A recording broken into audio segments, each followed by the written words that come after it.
We've coined a phrase, it's prohibition without revelation leads to obligation.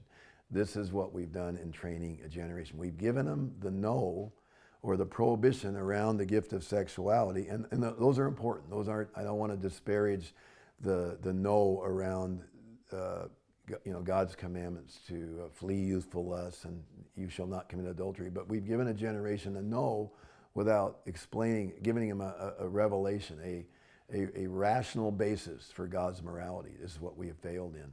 So we've got this phrase, prohibition without revelation leads to obligation. And out of what's echoing out of the heart of a generation is like, I really like to have sex, but I can't because I'm a Christian.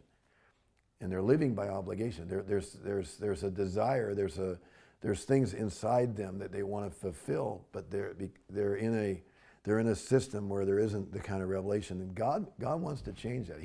What he wants to do is he wants to give us a prohibition, his loving boundary around his gift of sexuality. God has given us a loving boundary around his gift of sexuality because he knows us better than we know ourselves and doesn't want us to be destroyed.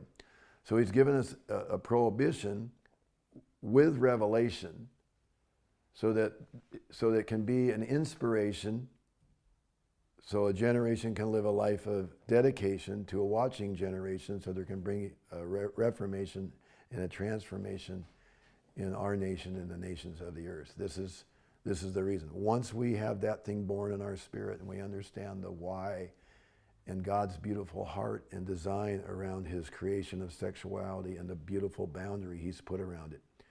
I mean, he gave fire a fireplace. We believe God's given sex a sex place. And it's this context of his beautiful boundary, the covenant of marriage.